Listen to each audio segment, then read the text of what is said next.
Welcome! I'm Johan Nilsson. And I'm Lincoln Murphy, and this is Impact Weekly. We're here to help you make your customers successful. Each week, we answer your most pressing customer success management questions by relying on our years of experience with companies around the world. Let's get this going.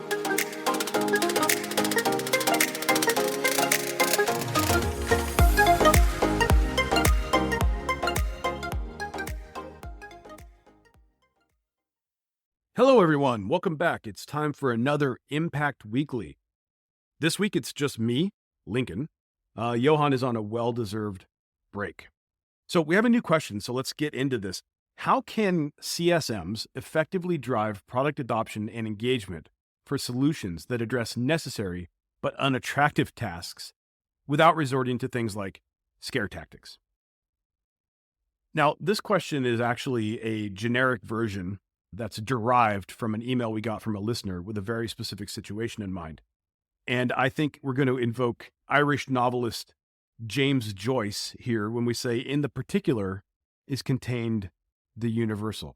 So I think if we talk about the particular situation that was described to me in the email, even though the exact situation may not be the same as yours, I think understanding the context of the question, understanding what's going on there, you will actually find that you probably run into similar situations.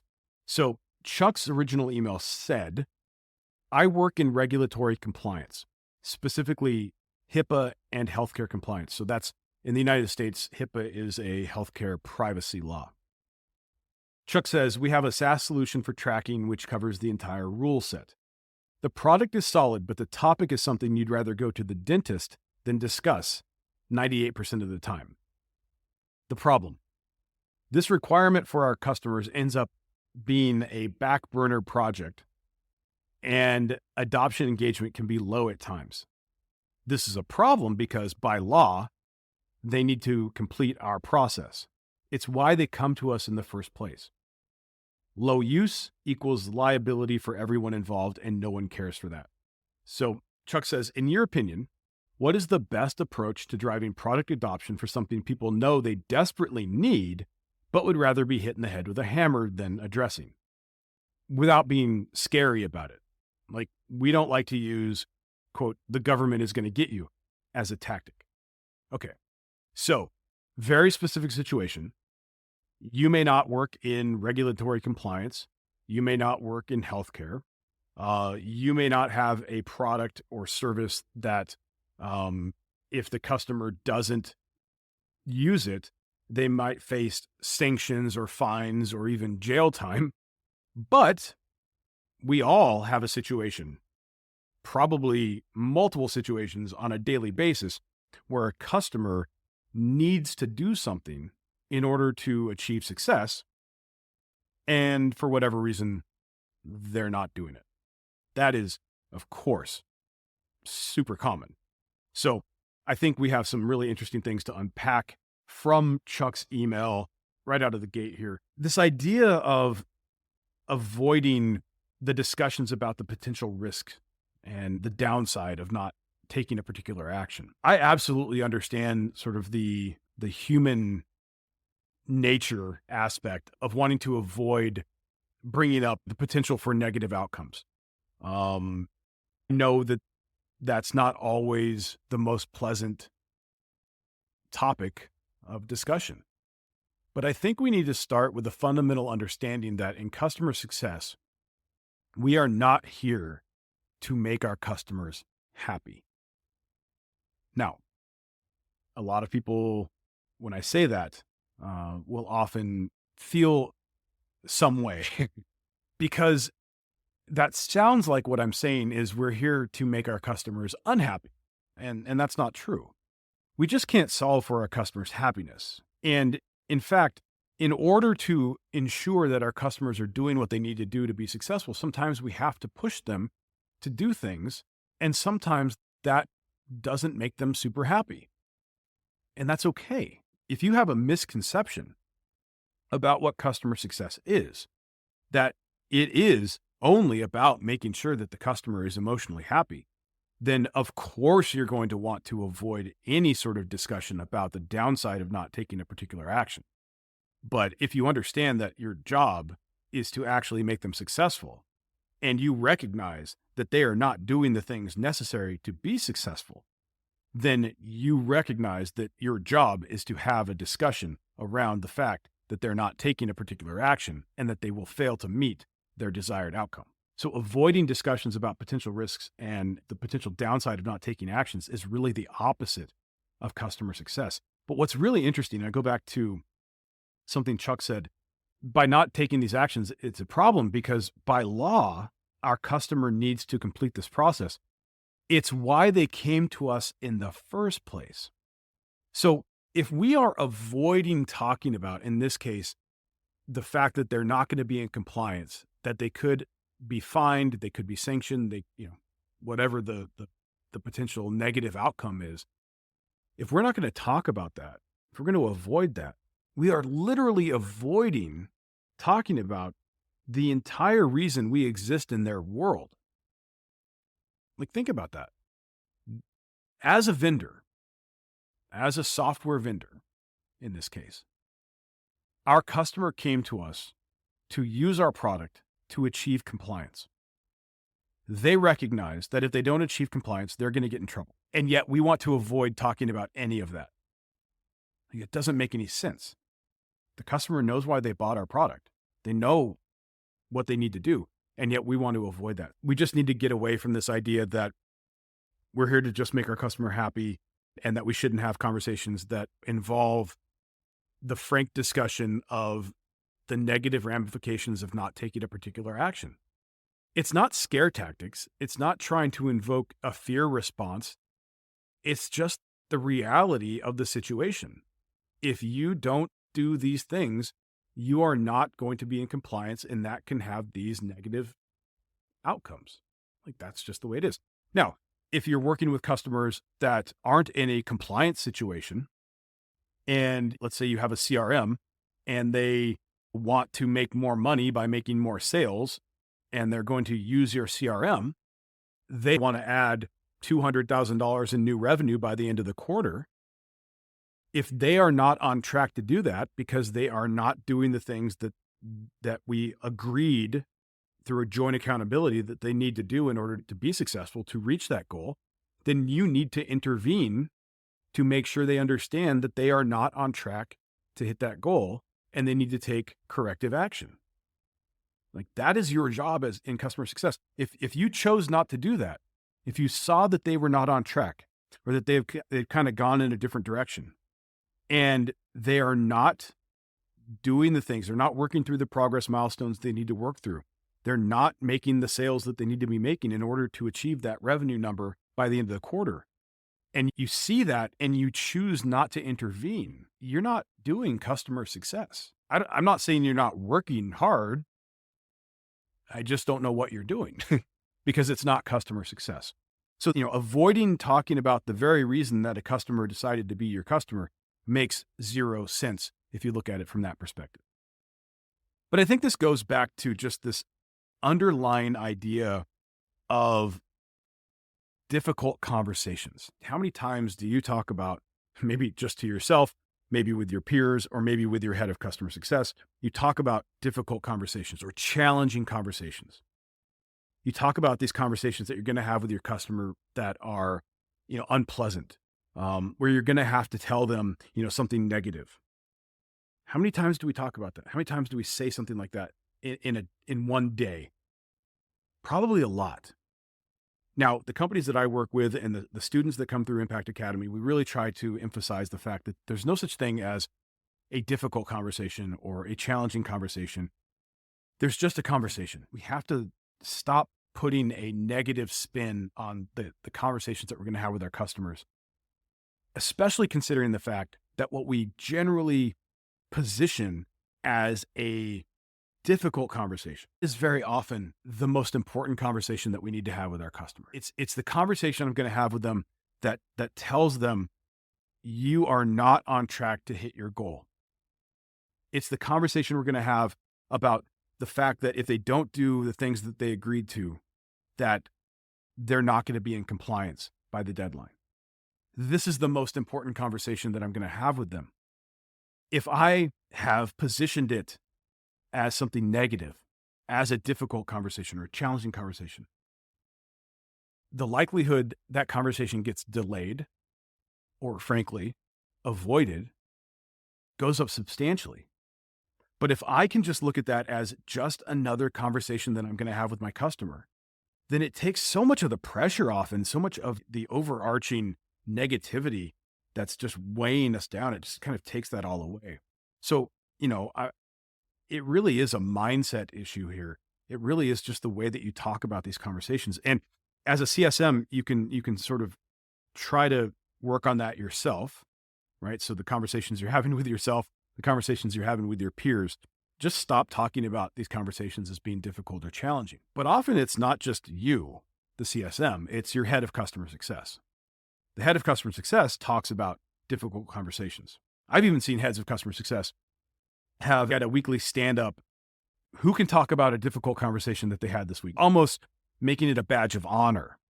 And I would encourage any head of customer success that's listening to this, or if you're a CSM, send this to your head of customer success and have them listen to this episode. I would encourage you to not talk about conversations that your CSMs are having with their customers as difficult or challenging or anything like that, because you are positioning these conversations that are, like we said, probably the most important conversations you need to have with your customers. You're positioning these conversations as something negative. So you are creating a culture of difficult or challenging conversations when, in fact, we should be talking about them in a different way. So as a leader, you have a responsibility to create a culture that doesn't involve any sort of negative connotations around these very, very important conversations that our CSMs need to have. So that's more of a mindset situation, a cultural situation within the organization. But there's something we can do that's more process driven, more structural here. And that is to talk about the different stakeholders that are involved in these types of situations. And so looking at what Chuck is talking about in the original email, we have somebody that is going to be doing this compliance work that would rather go to the dentist or be hit in the head with a hammer than actually do this work. I think we can infer from that this is just probably unpleasant. But there's other things at play here too, which is this new project to move us into compliance, is this just a new priority that this stakeholder is now been saddled with, in addition to all of their other top priorities that they have to do? So we do know that happens, right? Again, whether it's something like this with compliance or just really any situation, we know that we have decision makers that ultimately buy the product. And then we know that product will very often get delegated to someone else to actually do the execution. So if we're talking about compliance, we might be talking about a CEO or a CFO, COO, or maybe even a chief compliance officer. They understand how important it is to be in compliance. They understand the law. They understand the deadlines. And so they seek a solution to help them, move into compliance. And then they make the purchasing decision, and then they give it to somebody to actually go execute. Maybe it's an individual contributor, maybe it's a team, but that person or those people that are going to be executing, they didn't see this coming. They didn't know about it. They feel blindsided. They're, again, saddled with yet another new top priority that's competing with their other priorities. And, something's got to give.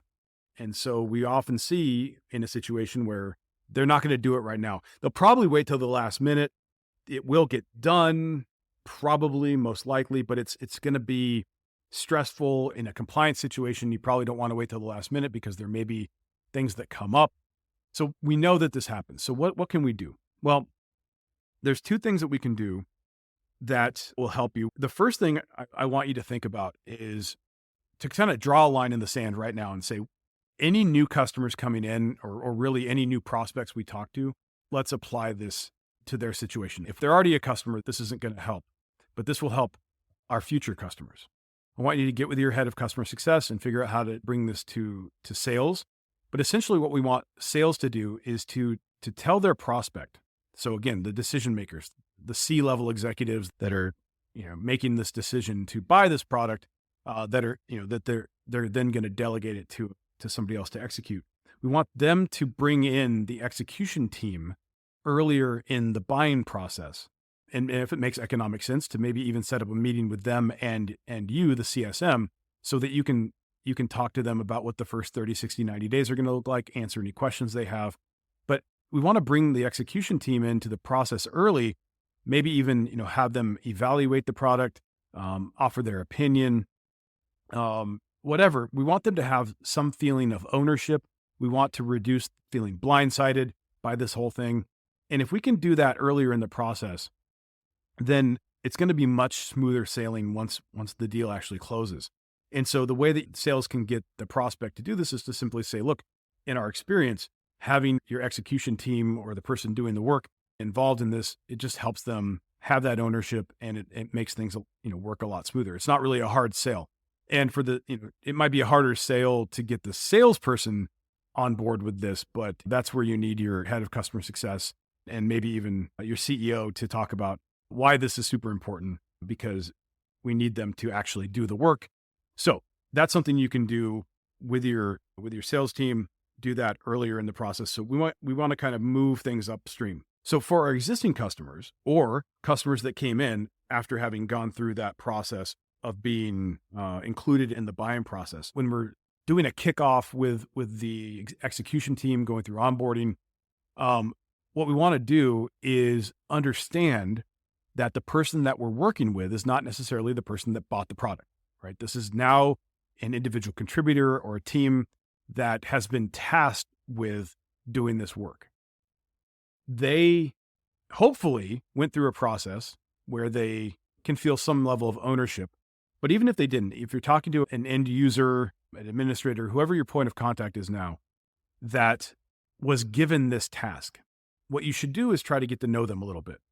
So before you start with, this is how we're going to do this, get to know them. So if I was working in a compliance situation with Fred in accounting, I say to Fred, looking at your email signature, it looks like you're in the accounting department. Do you normally work on HIPAA compliance?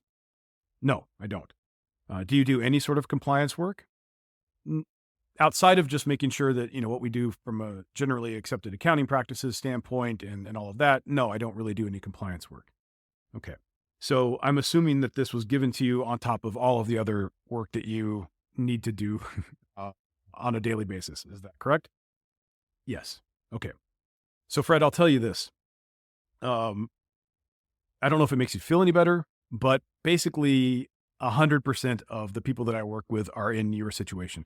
I can think of maybe 2 or 3 situations in my entire experience here where I worked with somebody that was maybe like a compliance officer or did that kind of work. It's almost always given to somebody else. Maybe they're in operations, they're in accounting, what have you. So again, I don't know if that makes you feel any better, but your situation is not unique. And then, they'll say, oh, okay, I guess that makes me feel a little bit better. You say, well, the reason I say that is what we've done is we've created a plan, taking into consideration the person that is going to be doing the work this isn't their full-time job, that this is going to be something that's competing with their other priorities. And we put together a plan that will be as least disruptive to your daily work as possible. So we've broken down all of the steps you need to take in order to reach compliance by the deadline into small chunks that you can do in 15 to 30 minutes each day. For the first week or so, you'll probably spend about 30 minutes a day until you get really comfortable with our software. But as you get more comfortable with it, you get faster, you'll probably spend closer to 15 minutes each day. And if you do this, you kind of follow our plan, you'll reach compliance in about 30 days, which is great because you'll then have another 60 days before your deadline to solve any issues that might come up. This is certainly not something you want to wait till the last minute to do. So we have this plan where you can spend 15 to 30 minutes a day. Does that sound like something that's doable given everything else that you do? Of course, you can't do this if this isn't reality, but that type of situation is so powerful because the person that you're working with is going to feel heard. They're going to feel seen. You're not coming in and saying, our product is the most important thing in your world. We're coming in and saying, I know you were saddled with this new priority. You are not unique in that situation. Pretty much everybody we work with is in that situation. So we've created a plan that will help you be successful and still allow you to do all of the rest of your work. That is understanding the humans that we're working with. We know that the decision maker made the decision and this was delegated down. And now the person doing the work has to, make this fit into all of their other work. And if we can take that, make them feel heard, make them feel seen, provide a plan, they're going to be in a much better place. If they are blindsided and everything is just chaos, and we come along and we say, we're the most important thing in your life right now, you need to do all of this, it's just not going to work. I was listening to an interview with a pediatric neurosurgeon the other day, and it was fascinating and just, overwhelming. This is a person that literally operates on the brains of very small children. And they were talking about how when they have to give a diagnosis to the parents of the child, that the parents just instantly spiral into this just world of chaos, right? They're scared. They're upset. They're just in all of the emotions, right? And everything just feels absolutely chaotic. And the doctor said they will give the diagnosis and then immediately lay out the plan. Now, conventional wisdom might be something like give the diagnosis, then let it kind of sink in and let things calm down. And then we can come together and talk about the plan. What this doctor found is that doesn't work because the parents are not going to calm down. It's not going to get better. And so the doctor said that he gives the diagnosis and immediately lays out the plan. We're going to take your child into the operating room. We're going to remove the diseased tissue. Then we're going to start chemical intervention. And then we're going to start physical therapy. And this is going to happen over, this timeline. And this is the plan. So here we go. Now, does that change the fact that the parents are scared? Does it change the fact that everything is chaotic and just unknown? And so, no, it doesn't change the reality on the ground. But what it does, I thought this was so powerful, it provides a little bit of peace. The doctor said there's peace in the plan. It doesn't eliminate, it reduces some of the chaos. It reduces some of the fear because a lot of the fear comes from the unknown. There's still fear. There's still sadness. There's still emotion. But there's peace in the plan. And I just thought that was so cool. Now, I'm not equating what we do in customer success to brain surgery. But the common denominator here is that the doctor works with humans and we work with humans as well. And so if we can understand why humans do what they do, we can be better at helping them do what they need to do to be successful. So if we can understand psychology, we understand how things work, we can work with that to ensure that our customers are doing what they need to do to be successful. So I thought that was really powerful. There's peace in the plan. So what are 3 practical things that we can do right now to solve for this question of getting customers to do things when they really it's not something that they want to do? So number 1, involve the execution team early in the process. Try to bring them in even during the buying process so that they have a feeling of ownership and they're less likely to feel blindsided and overwhelmed. Number 2, share a plan specific to the people that are doing that work. Recognize that the people that buy the product and delegate it to the people doing the work may not have any idea of what it actually takes to get this done. And so if you can come in and talk to the execution team or the person doing the work as if you understand how this fits into their world, they will feel seen, they will feel heard, and they will be much more likely to do what is necessary to be successful. Again, remember, there's peace in a plan. And 3, no more difficult conversations. They're just conversations. We have to reduce and remove and eliminate the negative connotations and the negative positioning of what are generally the most important conversations that we can have with our customers. That's it. Over and out. Hey, thanks for listening. Do you want to bring your customer success to the next level? Check out Impact Academy. We have training programs for customer success managers and for leaders in customer success.